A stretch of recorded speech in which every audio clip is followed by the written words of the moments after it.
go into treatment when you get out of prison, and you need to realize that there is another path. There is a path of, I'm going to be honest, I'm going to turn from the things that I have been doing, and I hope that you explore that path. You do have the right to appeal this to the 12th District Court of Appeals in Middletown. If you don't have the funds to hire a lawyer, to obtain a transcript or to pay the costs, they'll all be provided to you without charge. Good luck to you, Ms. Poole. Thank you.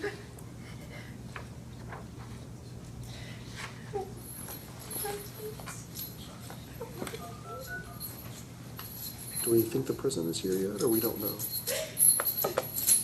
Under Ohio felony sentencing law, the court revoked community control after determining the defendant repeatedly violated supervision. Done, Ms. Poole? I'm sorry. Because it's the same sort of nonsense that I keep getting from you over and over and over again. We are here today for sentencing. We have 57 days of jail time credit and $250 in reimbursements, forfeiture of the weapon. Does that part sound right to everybody? That's correct, John. All right, Mr. Harris, on behalf of the state. Your Honor, as the court's aware, the defendant continued to test positive while on supervision, and that being prior to sentencing. She denied use. That had to be sent off to the lab. Since the last time we were before the court, she has a new case that is pending that was developed while she was in our jail. We do not feel she is amenable to community control at this time, and we would ask you to impose a prison sentence. Officer Torek, Officer Conroy, anything from court services? Nothing further. Nothing further, Your Honor.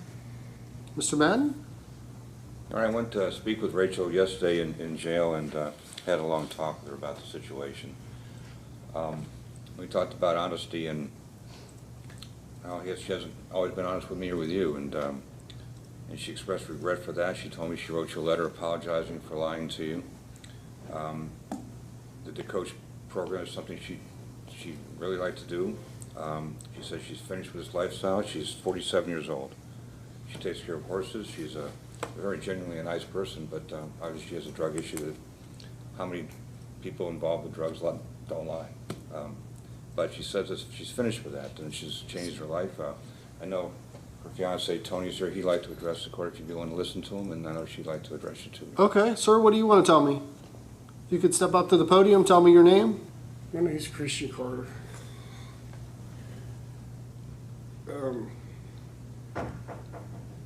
She's been through some stuff. She's definitely has had an issue with some lies. She's lied straight to me with proof in it.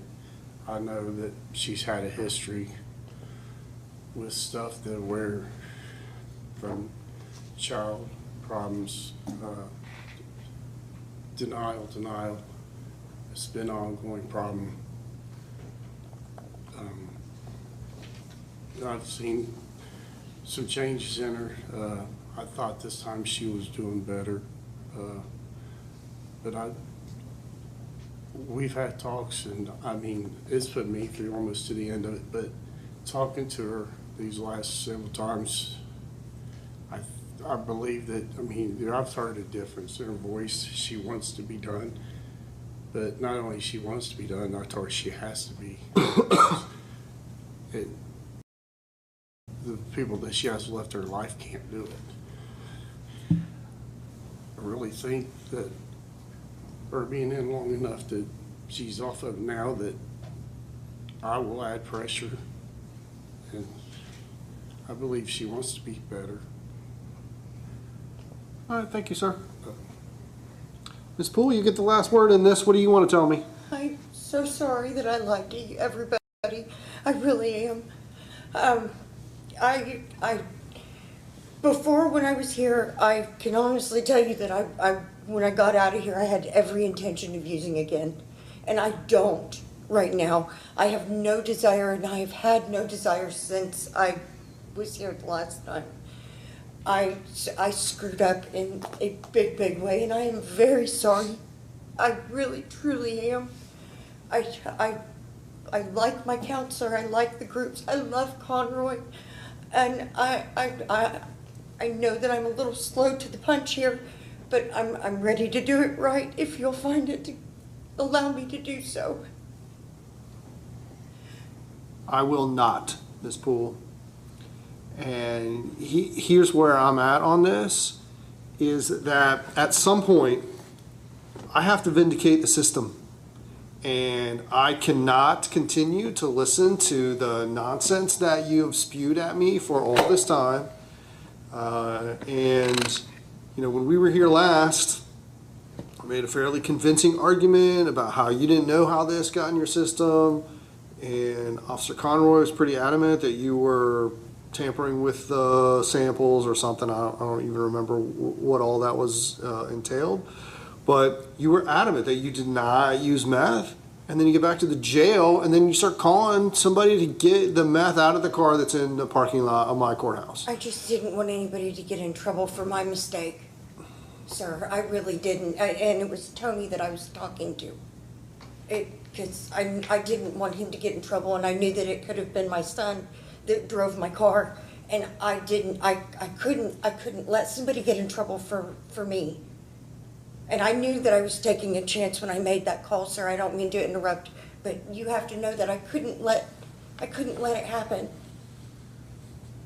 Are you done, Miss Poole? I'm sorry. Because it's the same sort of nonsense that I keep getting from you over and over and over again. And while I do agree that you probably do want to do better and that you have an honest desire to do that, you have to answer for the things that you have done in this case.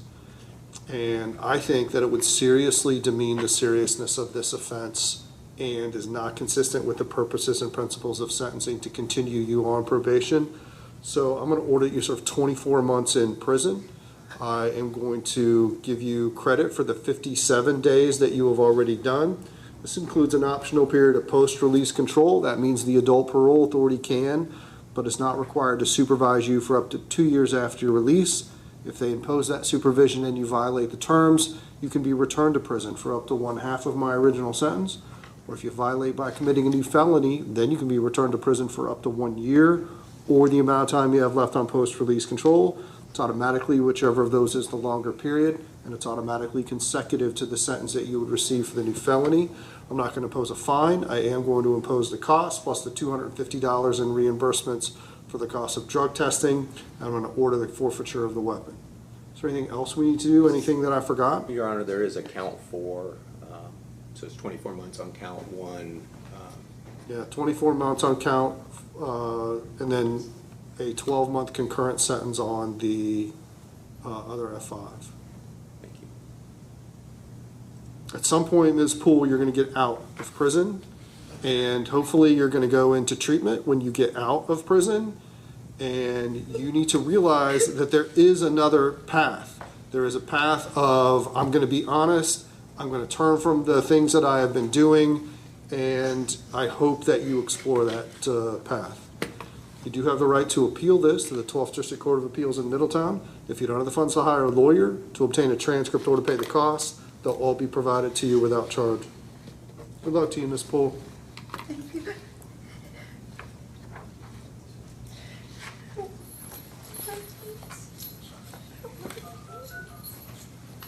Do we think the prison is here yet, or we don't know?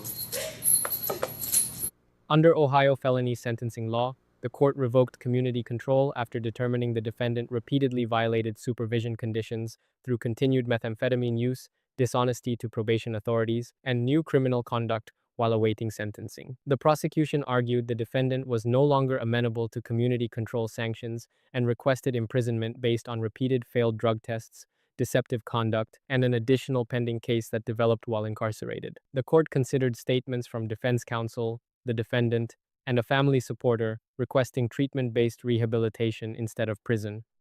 Although the defendant acknowledged long-term addiction issues and admitted prior dishonesty, the court found that continued false statements to supervision officers, and the court undermined the credibility of rehabilitation efforts. Particular weight was placed on evidence that the defendant denied methamphetamine use before later attempting to arrange removal of methamphetamine from a vehicle parked outside the courthouse.